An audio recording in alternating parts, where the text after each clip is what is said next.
Salve a tutti, e allora andiamo a vedere un problema sul 1200 Fire, proprio dovuto a un eccessivo consumo d'olio. Primo,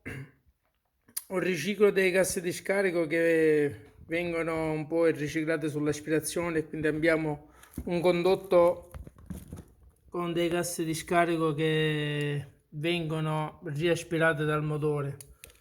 Ma il discorso del consumo dell'olio e poi incrostazioni che si creano sulle teste delle valvole, andiamo a vedere che viene più che altro dalle guide valvole, che i paraoli sono tutti bruciati, cioè secchi, non più elastici, non vanno a fare più tenuta sullo stelo delle valvole, anche se apparentemente le valvole sono nuove, nel senso che il motore è girato poco, però il consumo dell'olio che abbiamo attraverso i paraoli valvole va a incidere sulle incrostazioni che si vengono a creare sia sull'aspirazione,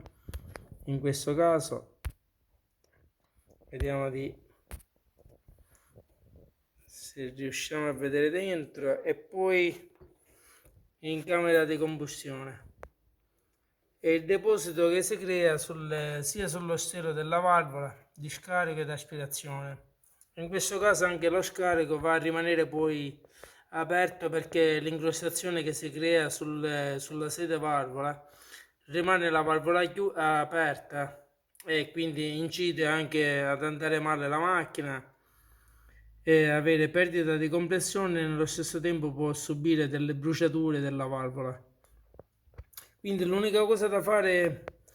in ogni sostituzione o un surriscaldamento della testata, quello, non andiamo soltanto a spianare la testata, ma andiamo a cambiare proprio i cappucci valvola, perché sono quelle più importanti e a volte non vengono fatte per non andare a smontare il pacco molle e quindi andare a sostituire tutta la parte da andare a smontare con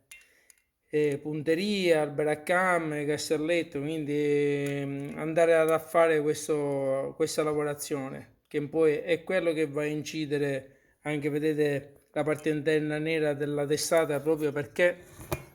ci sono dei gas di scarico che passano attraverso i segmenti e vanno a creare questa bruciatura dell'olio. L'olio poi che non viene sostituito con i giusti tempi, si va a creare pure questo deposito nelle pareti della testata interna, anche se vedete qui all'interno dove vanno i bicchieri alloggiati che vanno a lavorare sia nella braccamme, sono perfetti, nel senso che ha camminato poco la macchina, ma nello stesso tempo questo è l'inconveniente che si viene a creare poi dopo quell'utilizzo dei cappucci valvola, quindi dei cappucci valvola delle guide e segmenti che a volte rimangono attaccati al pistone, proprio perché si vanno a formare questa incrostazione e i segmenti non vanno ad aderire bene sul cilindro. Andiamo ad avere sia i condotti di aspirazione che anche quello dello scarico, tutti pieni di incrostazione. Quindi all'interno andiamo a vedere tutta l'incrostazione che si va a creare come deposito sulle pareti del condotto. Quindi sono tutte allo stesso livello, e quindi l'unica cosa da fare è questo: andare a togliere il consumo dell'olio e ripristinare il discorso dei cappucci valvola. È uno dei danni che va a creare il motore, proprio perché si creano questi residui carboniosi che poi vanno pure a consumare sia il cilindro che nello stesso tempo i segmenti del pistone. Come vediamo anche nell'aspirazione, abbiamo detto che c'è il riciclo dei gas di scarico che vanno a incidere, quindi se i gas diciamo del riciclo del motore sono puliti, non va a incidere in questo caso, altrimenti come vediamo qua sull'aspirazione,